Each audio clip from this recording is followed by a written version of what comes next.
जादुई अजीब जानवर।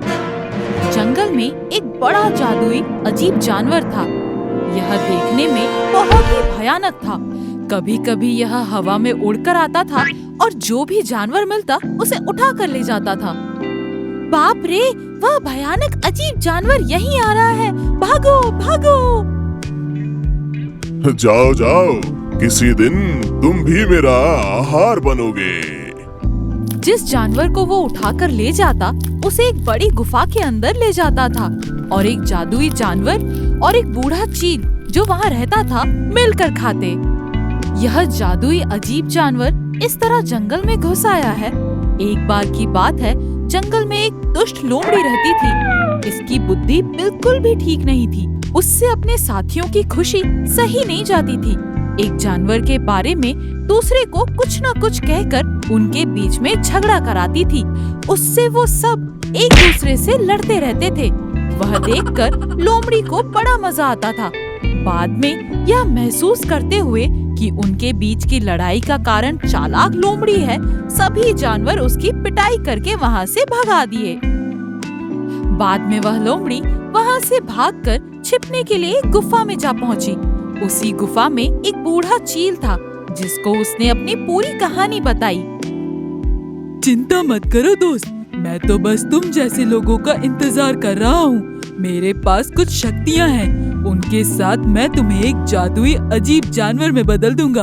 तुम उड़कर जाओ और उन जानवरों से बदला लो, लेकिन जिस जानवर का तुम शिकार करके लाते हो उसमें आधा जानवर मुझे दे दो। तो 21 जानवरों को खाने के बाद मेरा बुढ़ापा दूर हो जाएगा और मैं एक शक्तिशाली जवान जादुई बाज बन जाऊंगा। तो बताओ, तुम तैयार हो?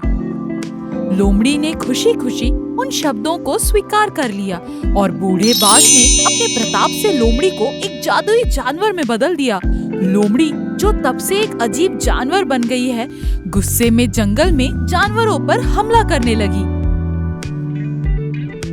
एक दिन भालू, जो उस अजीब जानवर के पीछे गया, उसने चुपके से गुफा में हो रही हर चीज को देखा।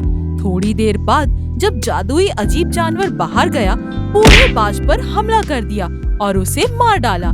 इसके साथ ही हवा में उड़ने वाला जादुई अजीब जानवर जमीन पर गिर गया और लोमड़ी में बदल गया। उफ, जब मैं वापस पुराने रूप में आ गई, सारी ऊर्जा चली गई है। अब मैं क्या करूं? तब लोमड़ी सभी जानवरों से घिरी हुई थी। जब भालू ने सबको वह सब कुछ बताया जो उसने गुफा में देखा था, तो उन सभी ने गुस्से में लोमड़ी पर हमला कर दिया। उनसे बचने के लिए लोमड़ी भागी और गलती से नदी में कूद गई, धारा में बह गई और मर गई। इस प्रकार जंगल के सभी जानवर खुशी खुशी जीवन व्यतीत करने लगे, जैसे ही दुष्ट लोमड़ी के पीड़ा से बच गए। इसीलिए कहा जाता है, बुरे विचार हमें हमेशा हानि पहुंचाते हैं। गंजा भूत भाग 1। एक समय था जब सोमू और दामू नाम के दो चोर थे। इनकी नजर पड़ने की देर है, चाहे कितने भी पहरेदार हों, उस घर को लूट ही जाना था।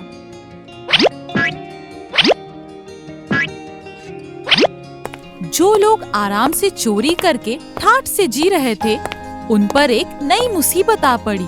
वह यह कि उन पर एक गंजा भूत का साया पड़ गया था। पीछे पड़ कर उनकी मुश्किलें बढ़ाने लगा। रात हुई कि नहीं, जो लोग ऐसे जाते थे मानो कोई अच्छी सी नौकरी के लिए जा रहे हो, वह अब डरने लगे। अरे भाई, क्या लगता है आज भी वो गंजा भूत आएगा क्या?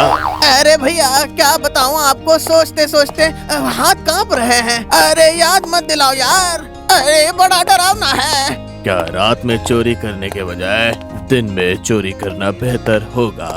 हाँ, अभी तो हम सिर्फ भूत के हाथों पीट रहे हैं, लेकिन तब हमें आसपास के सभी लोग पीट पीट कर मार देंगे। चलो भाई, चुपचाप चलो। दोनों धीरे धीरे चले और एक महंगे बंगले के गेट से कूदकर अंदर चले गए। वहाँ अलमारियों में रखे पैसे और सोने को देखकर वे दंग रह गए। वे जल्दी से अपने साथ लाए बैग भरने लगे। तभी गंजा भूत वह हवा में उड़ते हुए उस बंगले के पास पहुंचा। ओहो, अंदर हो? आ रहा हूँ, आ रहा हूँ। तुम लोगों को अभी बताऊंगा।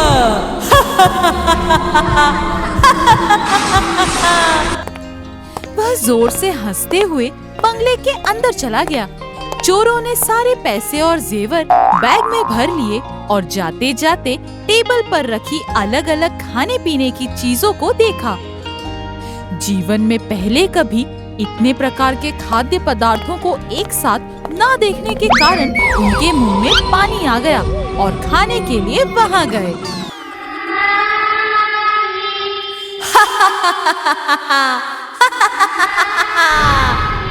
उन्होंने देखा कि भूत कमरे के एक कोने में बैठा हुआ है।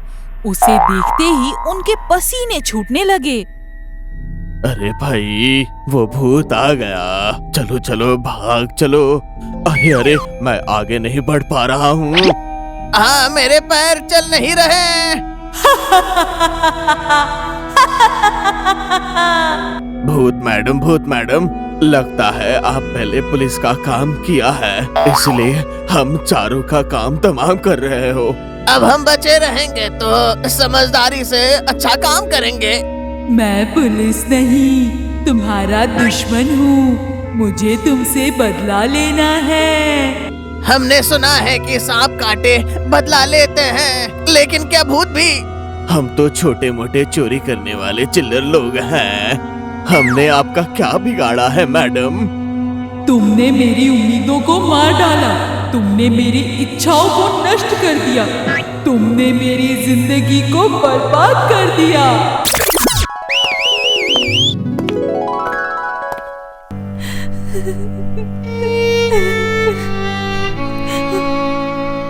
इसलिए मुझे बदला लेना है। मैं तुम्हें नहीं छोड़ूंगी।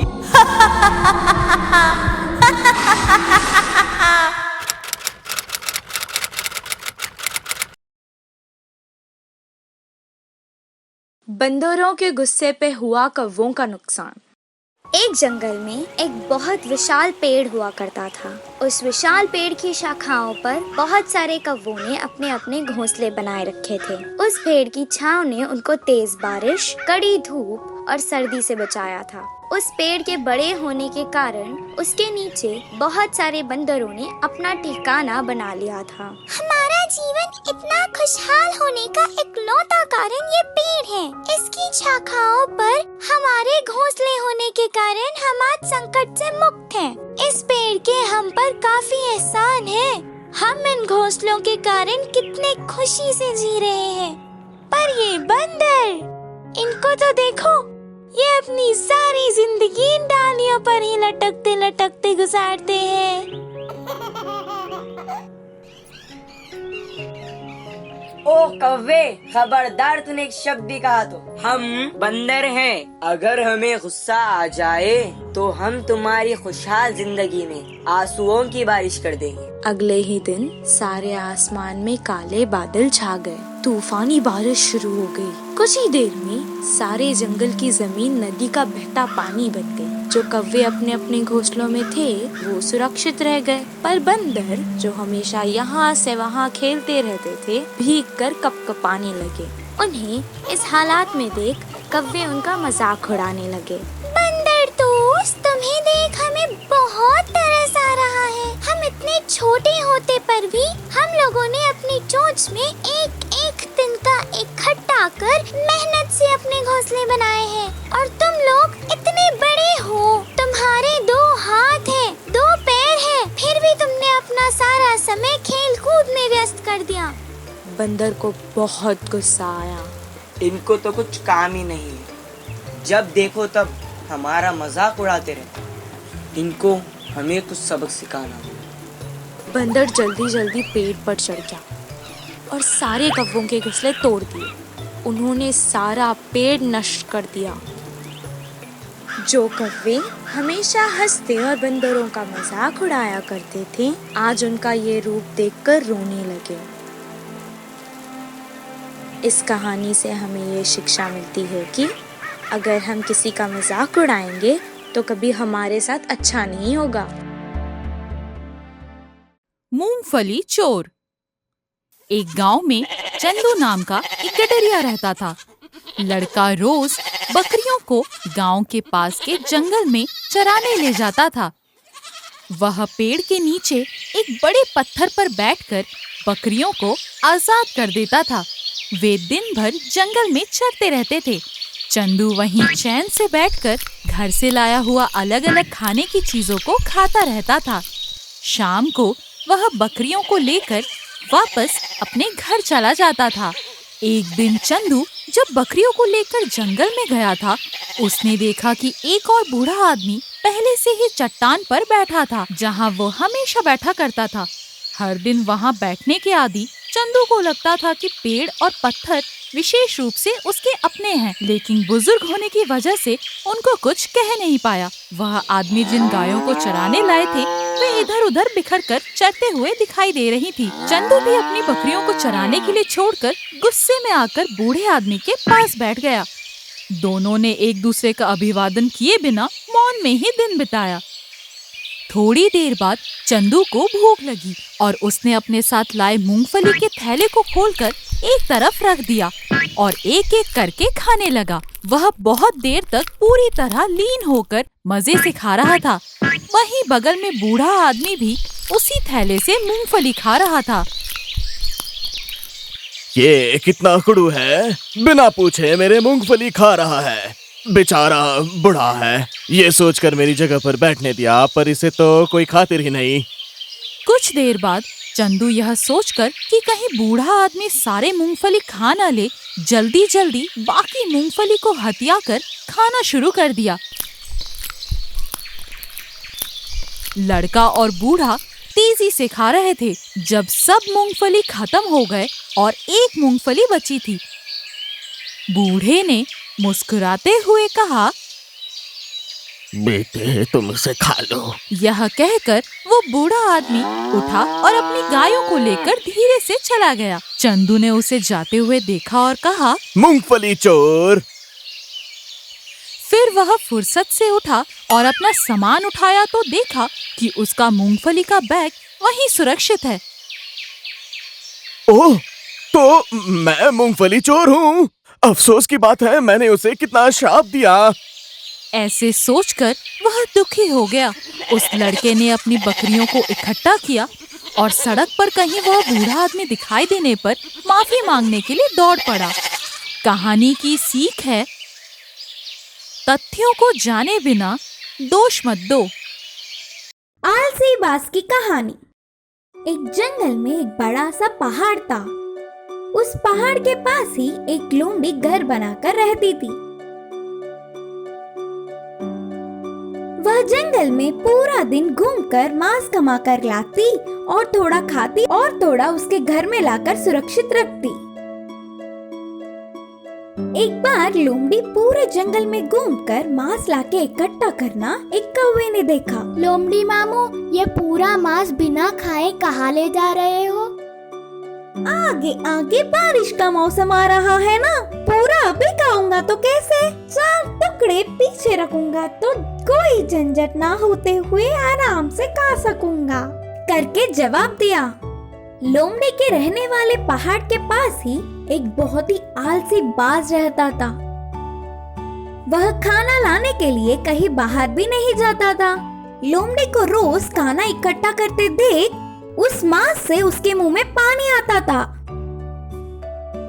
एक दिन वह उड़ता हुआ आकर पूछा, दोस्त, मुझे बहुत भूख लगी है, एक मांस का टुकड़ा दो ना।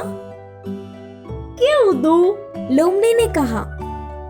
कैसे भी एक ही जगह पर रहने वाले, आज तुम मेरी मदद करोगे तो कल तुम्हारा मदद मैं कर सकता हूँ। कल की बात क्यों करना, तुम्हें एक मांस का टुकड़ा चाहिए बोल रहे हो ना, तो तुम्हारे रहने वाले पहाड़ी से एक पत्थर उठाकर लाओ। मैं नया घर बनाना चाहती हूँ, एक पत्थर देकर एक टुकड़ा ले जाओ, करके लोमड़ी ने शर्त रखी। अच्छा, बस पत्थर ही ना, उसमें क्या है? करके बाज ने तेजी से पहाड़ी पे जाकर पत्थर लाकर उसे लोमड़ी को देकर मांस का टुकड़ा लिया और उसे खुशी से खा गया। आहा, कितना स्वादिष्ट है, फिर और एक नहीं खाया तो नींद नहीं आएगी, बोलकर फिर से लोमड़ी के पास और एक पत्थर लेकर उड़ता हुआ आया। स्वाद से ना रोक पाते हुए सारे पत्थर लाकर मांस के टुकड़े को बाज खाता गया। आखिर में वह बाज भारी पत्थरों को उठा उठा कर पूरा थक गया। तब चालबाज लोमड़ी थका हुआ बाज को देख वह उड़ नहीं पाएगा समझकर एकदम से बाज के ऊपर गिर के खुशी से खा गई। थका हुआ बाज पूरी ताकत बेचकर आखिर में अपने प्राण भी छोड़े। इस कहानी की सीख है कि वर्तमान की खुशी के लिए मोहित होकर झुकने से आखिर में दुख ही बचेगा।